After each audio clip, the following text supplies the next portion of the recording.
everybody, welcome to today's Yom Yom. And what I wanted to share with you today is a prayer, something that I saw in one of my Facebook groups, believe it or not. I am part of a Facebook group that is called Multi-Religion, what's it called? Multi-Religion Clergy Response to COVID-19. So this is a group that was started by a rabbi friend of mine who's based down in Atlanta, and it turned into this huge couple hundred, if not more by now, I keep looking down to see what the number is, group of pastors, rabbis, cantors, ministers, priests, imams, Buddhist teachers, all kinds of clergy members from different faiths, and just kind of looking into some of the responses and some of the prayers that are written there. This one really spoke to me, so I wanted to share it with you. This one was written by Lutheran pastor Nadia Bolz-Weber, who is a very interesting woman. You should look her up. And Nadia Bolz-Weber says, "My prayers for us today." And I think that, this really hit home for me, so hopefully there's something in it that you can take away. She says, "God who made us all, our healers are exhausted, God. Give rest to those who care for the sick.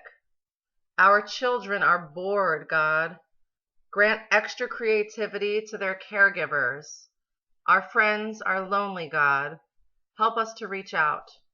Our pastors are doing the best they can, God. Help them to know it is enough.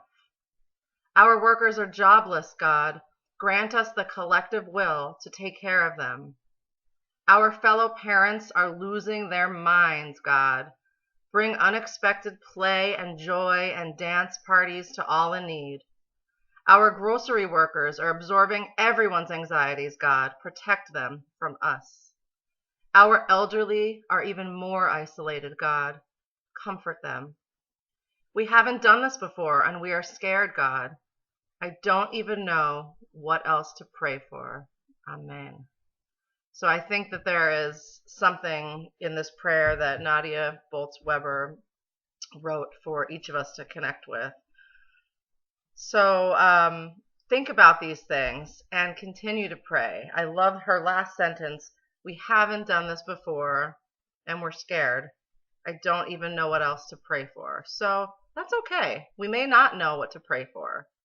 We may not even be comfortable with the notion of prayer. We're so used to structured prayer. There are different kinds of prayer. So Keva prayer is the fixed prayer. That's what we do in Shabbat services. We have a book, we have our Siddur, and there's an order, and we use that, and there's a comfort in that, right? But there's also another type of prayer called Kavanah, and this type of prayer is much more personal. It's the, oh my God moment, right? We say all the time, and we see it on the internet, OMG, oh my God. But that is a prayer in itself. Whether you see, I'm looking at a duck right now on my canal, whether you see a duck on the canal, and you say, oh my God, look at that. That's a prayer. That's a prayer of giving thanks.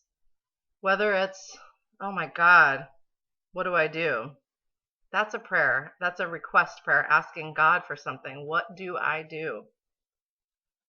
So it's not always comfortable for us to pray on our own without these words that we have in our Siddur, but it's something that we can try to do a little bit more of these days, and with the understanding that whatever is in our hearts, it is good enough.